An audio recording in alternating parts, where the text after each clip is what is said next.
2025년 6월 말 중남해는 광시성의 히토류 산지에서 날아온 익명 편지로 인해 충격에 빠졌다. 이 편지는 지방 차원의 부패 네트워크 7개를 폭로하며 중앙 고위 관료들과의 연루를 드러냈다. 비밀리에 시작된 조사는 단순한 지방 권력 남용 사건이 아니라 중국 공산당 체제의 핵심 권력층까지 깊은 균열을 드러냈다. 광시에서 시작된 체포 사건은 베이징으로 이어지는 실타래를 풀어냈고 군사위원회, 부주석 장유협, 창유샤, 이 공안부를 장악하려는 비밀 작전을 전개하며 그림자 속에서 숙청을 주도했다. 공안부장 왕샤오홍은 무너지며 그간 감히 입 밖에 내지 못했던 비밀을 털어놓기 시작했다. 시진핑 주석이 직접 지시한 당내 유일한 권력 경쟁자였던 리커창을 제거하려는 극비 암살 계획. 이는 더 이상 단순한 내부 권력 다툼이 아니다. 이는 중국 공산당 내 파벌 간 생존을 건 전쟁이며 군대, 공안, 정보기관이 모두 무대 위로 끌려 들어왔다. 언론, 소셜, 미디어, 국민 심리까지 모든 것을 통제하던 체제가 더 이상 메울 수 없는 균열을 드러내면서 권력의 도구였던 자들이 이제 창을 돌려 자신을 만든 자를 겨누고 있다. 시진핑은 충성스러운 부하들의 배신뿐 아니라 정치적 대홍수와 경제적 침체의 이중 폭풍에 직면해 있다. 이는 그의 이름으로 이어진 왕조 전체를 매장할 수 있는 위기다. 고발 편지와 권력 투쟁. 존경하는 시청자 여러분, 이번 정치적 대지진의 시작은 광시 자치구 주석 란티안 리 사건이었다. 라오덩이라는 익명 인물이 공개한 편지는 광시의 히토류 채굴을 둘러싼 지방 부패 네트워크를 폭로하며 충격을 던졌다. 이 편지는 관료와 기업 간 결탁으로 히토류 자원을 착취하는 이익 집단의 존재를 드러냈다. 이 산업은 중앙의 강력한 세력에 의해 보호받아왔다. 실제로 광시는 오랫동안 체계적 부패와 귀중 자원의 밀수출로 악명 높은 곳이었다. 히토리와 VFAM 안티몬 같은 전략 광물은 지방 권력 세력의 비호 아래 국경을 넘어 밀수되었으며 심지어 외부 조직과 연계되었다는 의혹도 있다. 이 충격적인 편지가 공개된 직후 중앙기율검사위원회 CCDI는 람텐리를 기율과 법률 위반 혐의로 조사한다고 발표했다. 이는 부패를 암시하는 표현이다. 현직 지방 고위 관료가 해임 없이 직접 조사받는 것은 드문 일로 사건의 심각성을 보여준다. 로이터 통신에 따르면 람텐리는 2달 만에 2번째로 목이 잡힌 고위 관료다. 이 신속하고 단호한 조치는 중앙이 히토류 자원과 관련된 부패 네트워크를 뿌리 뽑으려는 결의를 나타낸다. 실제로 베이징은 전략 광물 지역을 중심으로 대규모 반부패 캠페인을 벌이고 있다. 전국적으로 광산 분야에 50명 이상의 관료와 기업 임원들이 처벌받았다. 광시에서는 람텐리 외에도 전 정협 부주석 피행샤오슈엔이 광산 채굴의 불투명한 거래로 조사받았다. 이러한 저희는 국가 자원을 유출시켰을 뿐 아니라 지방 정치 무대를 조종하는 비밀 이익 집단을 만들어냈다. 람텐리 고발 사건은 빙산의 일각에 불과하지만 대규모 숙청의 도화선이 되기에 충분했다. 분석가들은 이번 베이징의 캠페인이 단순히 관료 체제를 정화하려는 것이 아니라 서방과의 경쟁 속에서 전략 자원의 중앙 통제를 강화하려는 의도라고 본다. 베이징은 히토류 밀수를 차단해 글로벌 시장에서 중국의 독점적 지위를 확보하려 한다. 주목할 점은 광시 사건이 군대를 권력 투쟁의 무대로 끌어들였다는 것이다. 내부 유출 정보에 따르면 군사위원회는 광시의 부패 네트워크에 특별한 관심을 보이며 국방에 필요한 귀중 자원의 안보에 영향을 미칠까 우려하고 있다. 이 상황에서 군사위원회, 부주석 장유협, 리덱테드 협의, 군 경비대를 CCDI와 협력해 조사에 참여하도록 지시한 것으로 알려졌다. 군대의 개입은 군과 공안부 간의 은밀한 갈등을 시사한다. 소식통에 따르면 장유협은 이번 기회를 이용해 공안부장 왕샤오홍 휘하의 공안부가 부패 연루자들을 비호할 가능성을 차단하며 질서를 재정립하려 한다. 시진핑의 논리 없는 행보. 시청자 여러분, 광시 캠페인이 아직 마무리되지 않은 가운데 중남해 정계는 시진핑 주석이 전 총리 리커창을 암살하라는 명령을 내렸다는 충격적인 폭로로 흔들렸다. 이 정보는 말할 것도 없다. Nothing to say라는 익명 내부 고발자로부터 나왔으며 현직 공안부장 왕샤오홍으로 추정된다. 비전타임스의 조사 기사에 따르면 그는 시진핑이 직접 지시한 리커창 제거 계획의 전모를 폭로했다. 폭로된 세부 사항은 영화 같은 암살 시나리오를 그린다. 리커창은 자연적인 심장마비로 사망한 것이 아니라 23207 작전이라는 암호명의 특수 작전을 통해 의도적으로 제거되었다. 23207이라는 숫자는 리커창이 사망한 2023년 10월 23일을 암시하는 것으로 보인다. 이 작전은 국가안보체제의 은밀한 지시 아래 공산당의 한때 2인자였던 인물을 겨냥했다. 고발자가 묘사한 암살 계획은 소름 끼칠 정도로 상세하다. 군 특수부대와 정보기관에서 훈련받은 6인조 특수팀이 선발되었다. 이전 영상에서 이들의 실행 방식에 대해 자세히 다룬 바 있으므로 오늘은 반복하지 않겠다. 관찰자들은 시진핑이 리커창을 제거한 세 가지 핵심 동기를 지적한다. 첫째, 권력의 위협 제거다. 리커창은 시진핑 밑에 있었지만 잠재적 정치적 대항마였다. 로이터 보도에 따르면 시진핑은 리커창을 자신의 통치에 대한 잠재적 위험으로 보았다. 리커창은 당과 국민 일부로부터 겸손하고 서민적인 이미지로 지지를 받았다. 20차 당 대회 후 리커창은 조기 은퇴했지만 그의 영향력은 여전했다. 시진핑은 리커창이 은퇴 후 불만 세력의 구심점이 될 가능성을 우려했다.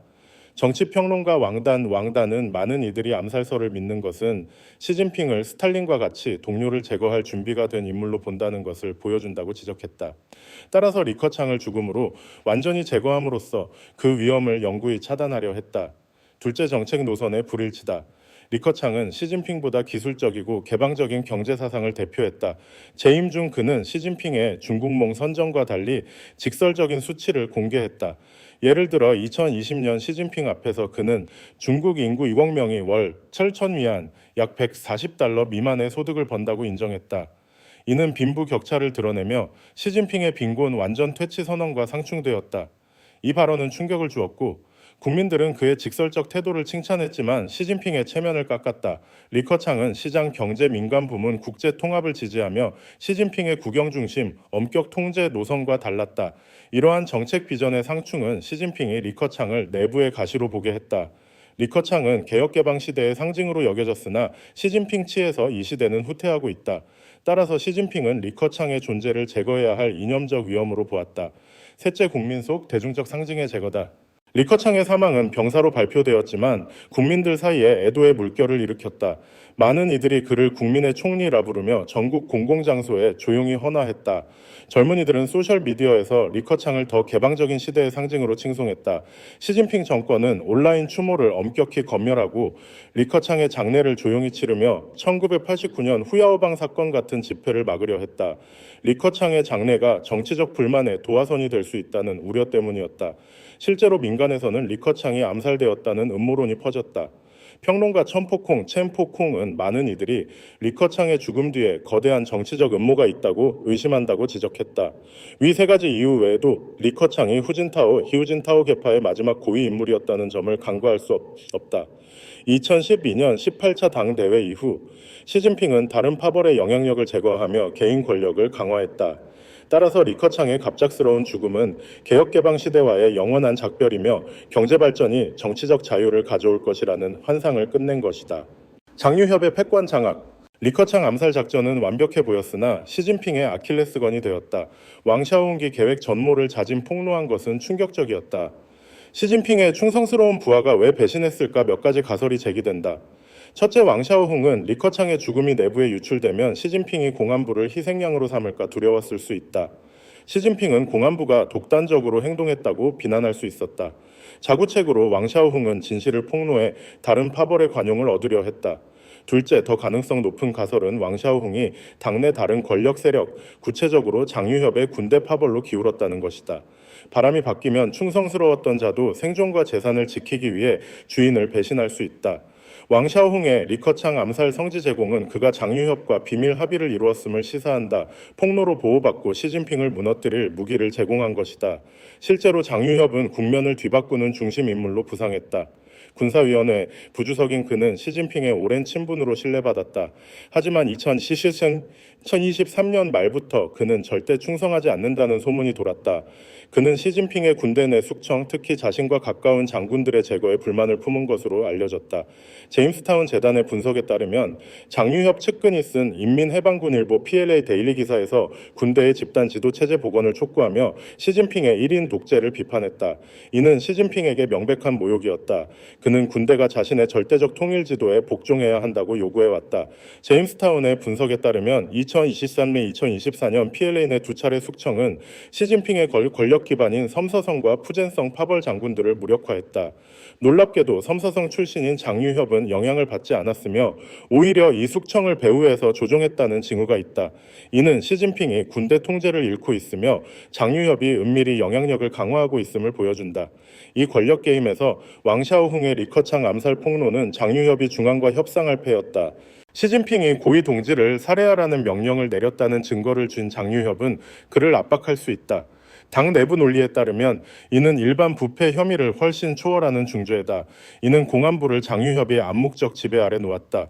왕샤오홍은 자신을 보호하기 위해 군대 파벌로 기울었다. 이렇게 장유협은 무장 세력과 공안력을 모두 장악하며 총구와 방패를 쥐었다. 시진핑은 갑작스럽게 고립되었다. 군대와 공안이 충성하지 않으면 그의 실질적 권력은 크게 흔들린다. 국제 분석가들은 시진핑의 권력이 눈에 띄게 약화되고 있으며 그가 집단 지도부와 일부 결정을 공유해야 한다고 본다. 중국 전문가 윌리람은 최근 시진핑이 두 번의 중요 회의에 불참했고 정부가 보다 온건한 정책 조정을 내놓기 시작했다고 지적하며 그의 권력이 이전보다 축소되었다고 밝혔다. 확산되는 경제 위기. 시청자 여러분, 상층부의 치열한 권력 다툼 속에서 중국 경제는 심각한 위기에 빠져 체제의 안정성을 파괴하는 이중 폭풍을 형성했다. 금융 중심지 상하이의 최신 보고서는 전례 없는 암울한 상황을 보여준다. 민간 기업들은 부채와 주문 부족으로 휘청이며 대규모 폐업이 이어졌다. RFA에 따르면 2024년 상반기에만 약 900개의 소매점이 경영 손실로 문을 닫았다.